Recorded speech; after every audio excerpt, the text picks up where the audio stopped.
Dark hours for a sleepless night where he saw red. Malaman is no longer taking off.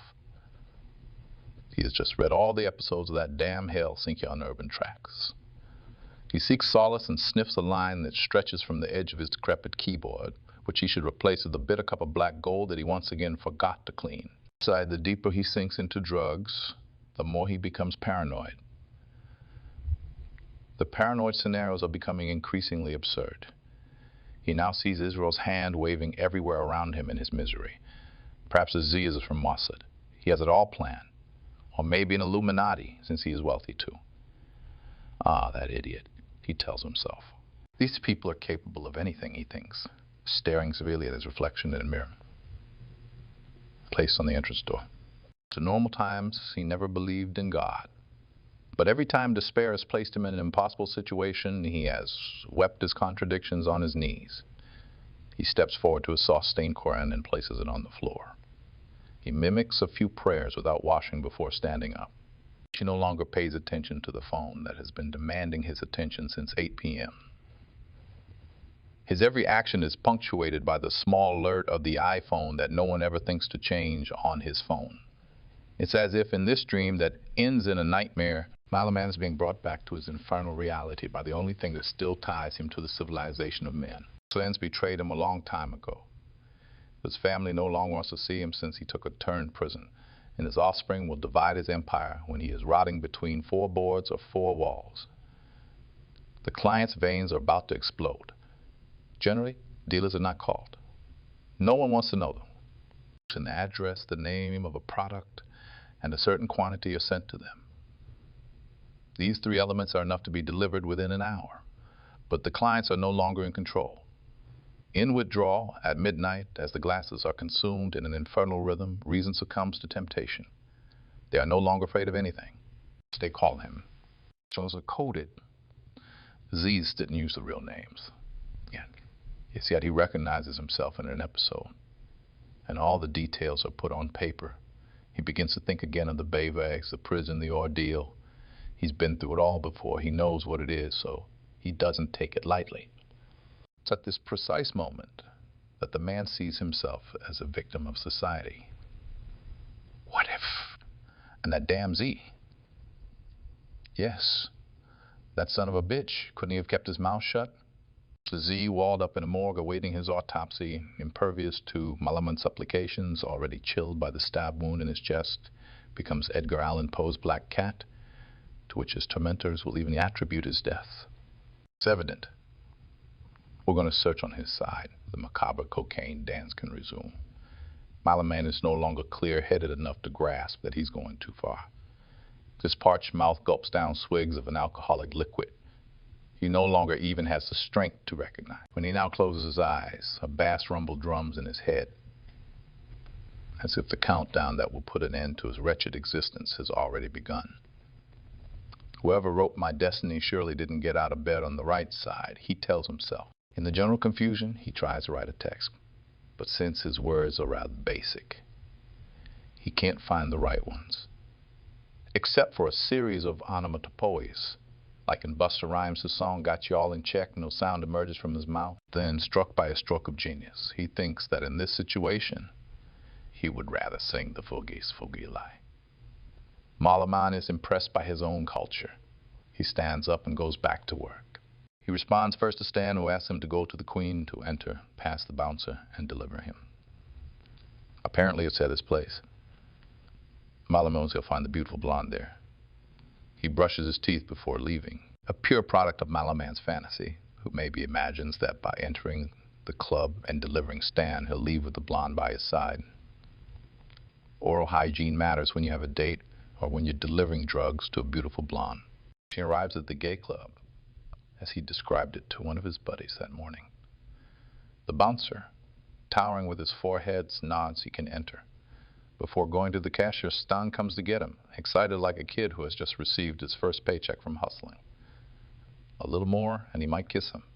Amid the tables overlooking the dance floor, he catches sight of the blonde Beyoncé and the brunette, who seems as agitated as an undercover cop. Stan snatches the bag from her pockets and rushes to the bathroom, so unconcerned about the club security that even Malaman fears he might get caught. Malaman's just unlocked the guy. He's a respected and esteemed dealer, but as he takes a drink at the bar, fear creeps up in him as he approaches the table.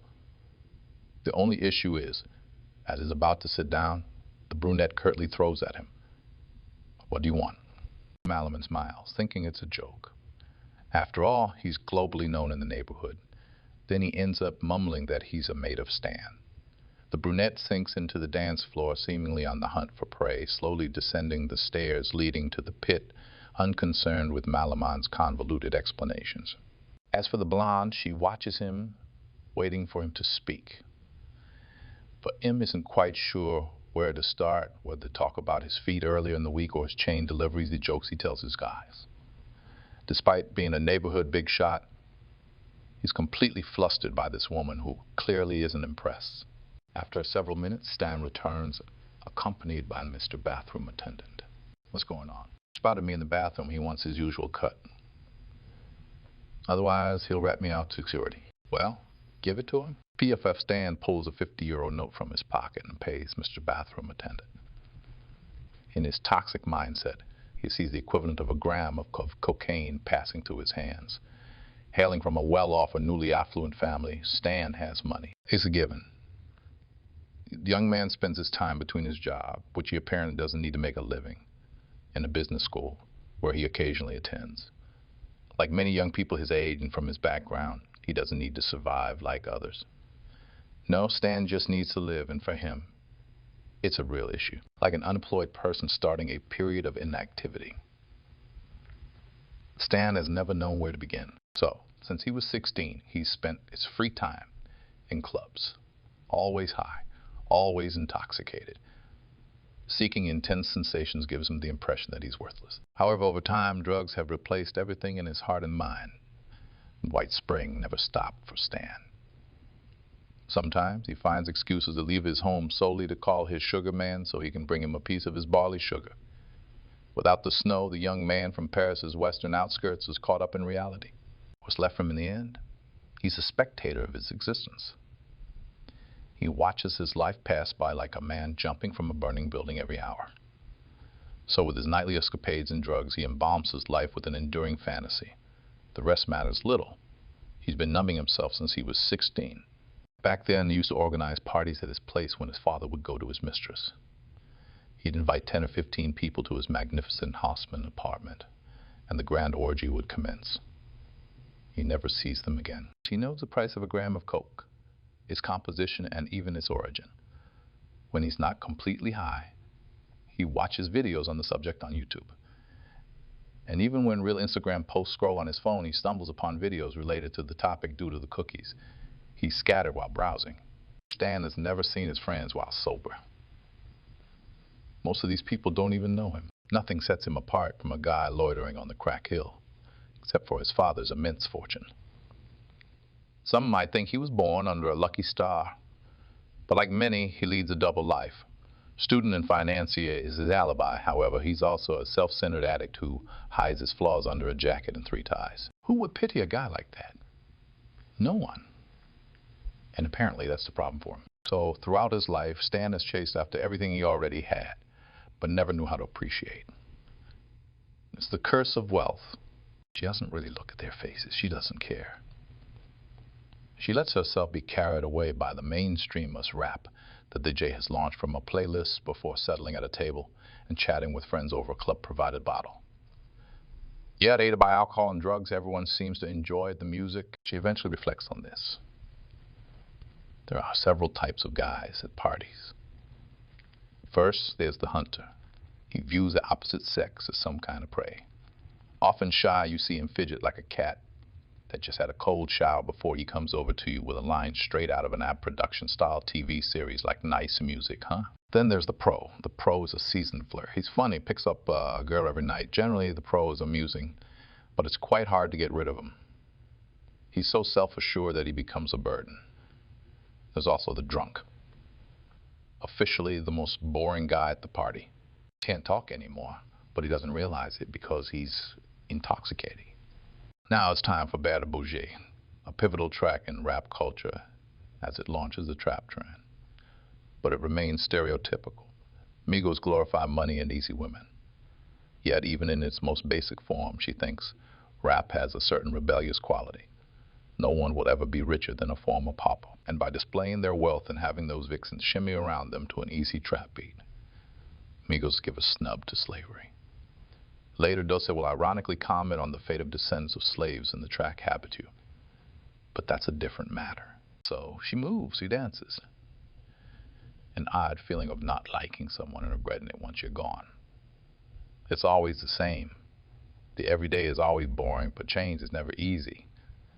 It used to say that a sentence containing the words never and always is a plain generality. It's never true, or it's always false. Some would try to go through a mourning process to forget. Others prefer to move on directly. That's what she tries to do 3 times. The first 2 times, the guys are too drunk to start a conversation. The third one rejects her for an unknown reason. She returns to the table, where her unfortunate companions of the evening await. The guy seems fixated on A. He's looking at her intently. His eyes don't move away. She doesn't realize it. She must be used to it. He offers us a bottle. He wants to get a Magnum. Stan goes back and forth to the restroom. He leaves looking worried and returns looking dazed. A group of guys approaches our table to exchange a few words with us. But the guy scares them off a bit, so they move away. It's chaos. Minutes pass by too quickly. Conversations are meaningless. The Queen ends the ordeal by reigniting the flashing lights. The night is over. We leave with a knee to a pizza place on the Champs LECs. That's still open, or we'll end up at Pommy de Pain. Stan and the other guy stay at the table. Now that's a real woman. Huh? Ah, nice. That, you know, these types of girls don't just date anyone. She needs a real man. Haha, no. You got it wrong, I think. I know what I'm saying. You know, she's more of a liberated girl. She's a guy dressed as a girl, basically. And in short, she does what she wants and doesn't answer to anyone. You see? She's not looking for a man, marriage, or even a